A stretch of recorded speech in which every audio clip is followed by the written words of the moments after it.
Makanya dalam Islam seorang laki-laki mencari perempuan sifatnya 4. Pertama, lima liha, karena dia anak orang kaya. Jadi adik-adik yang jomblo, yang belum nikah, kalau mau cari calon istri, carilah dia anak orang kaya, kebunnya sejauh mata memandang, dan orang tuanya sudah mau meninggal. Kaya, anak tunggal semata wayang. 5 liha. Yang kedua, wali hasabiha, keturunan. Ningrat, Raden, darah biru. Kenapa disebut darah biru? Ternyata darah yang paling mahal adalah darah biru. Diambil dari hewan yang tumbuh di tepi, yang hidup di tepi pantai, bentuknya seperti motor tank, namanya belangkas. Coba tulis, itu dia mengeluarkan darah berwarna biru, mahal sekali. Cuman kalau bisa istri jangan sampai darah biru, susah donornya nanti.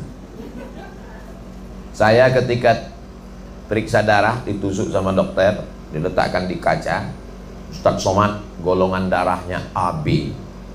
Inilah darah yang paling bagus Ustadz, susah tertular penyakit dan ini darah yang kuat, kata dokter. Mantap.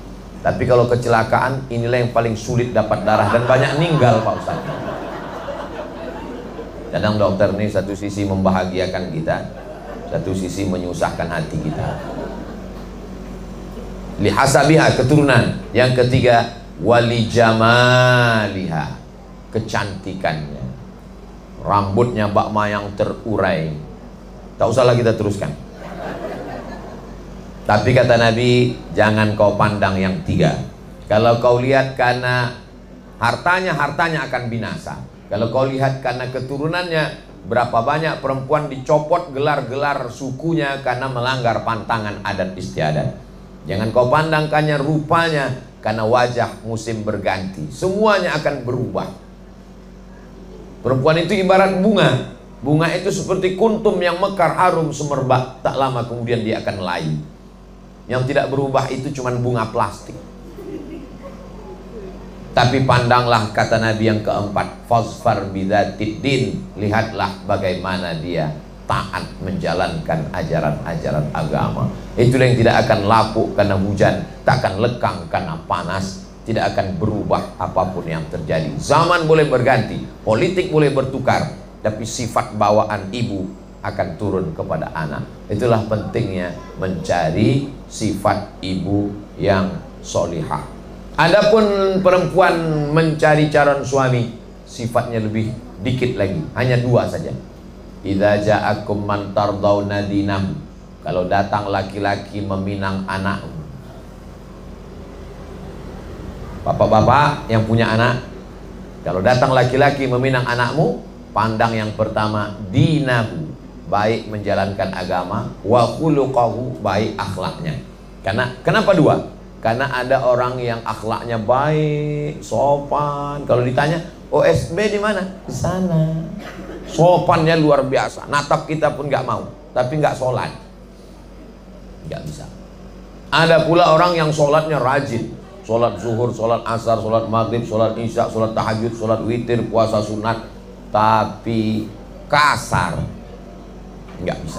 Dua-duanya harus sejalan. Orangnya sopan, orangnya baik, orangnya juga menjalankan agama. Mudah-mudahan yang belum berjodoh segera ditemukan jodoh yang baik-baik. Banyak juga yang belum berjodoh. Nah, inilah dia. Setelah mereka ketemu, laki-lakinya baik, perempuannya baik, dipertemukan dengan cara yang baik.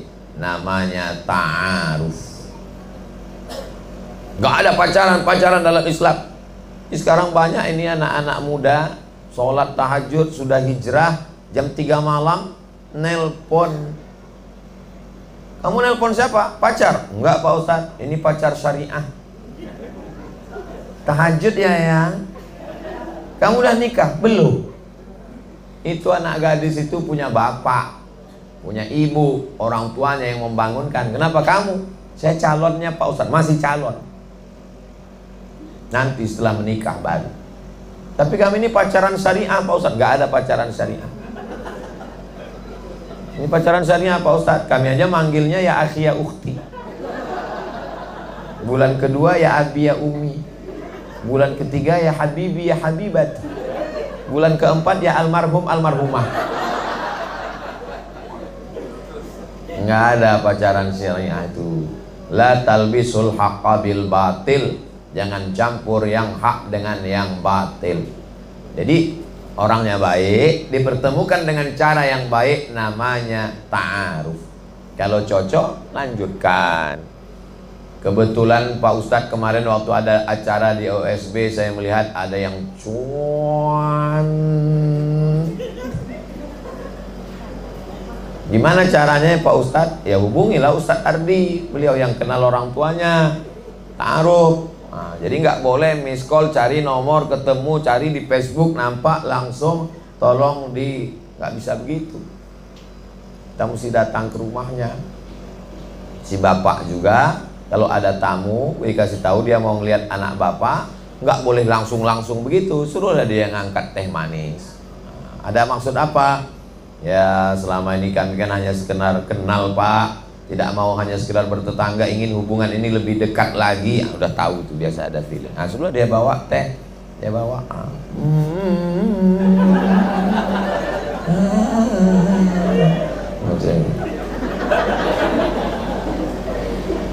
setelah selesai, gimana jadi? Nggak sesuai Pak Ustadz. Rupanya hari itu kelihatan putih karena lampunya terang. Jadi nggak jadi itu nggak masalah. Bukan berarti setelah ta'aruf nggak jadi lalu musuhan. Enggak demikian. Setelah itu berlanjut ke khitbah. Khitbah itu dia sudah diikat pertunangan. Tidak boleh orang tua membatalkan ikatan pertunangan, karena bisa menjadi permusuhan.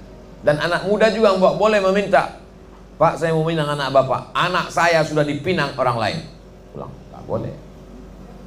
Nggak boleh langsung dicongkel, tanya, kemarin dia maharnya janjikan berapa? 100 juta, saya 200.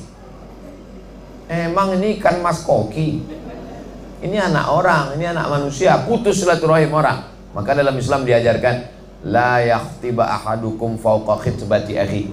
Tidak boleh meminang anak orang yang sudah dipinang. Orangnya baik, calonnya baik, dengan niat yang baik, dengan cara yang baik, dinikahkan dengan baik, jangan dirusak. Ini banyak juga kadang laki-lakinya baik, perempuan baik, karena dilepaskan hubungannya tidak baik, terkontaminasi dengan yang tidak baik. Nauzubillah. Setelah itu barulah kemudian mereka menikah dengan cara yang baik, mendapatkan kebaikan. Doa yang diajarkan Nabi Ibrahim, Rabbi habli minas sholihin.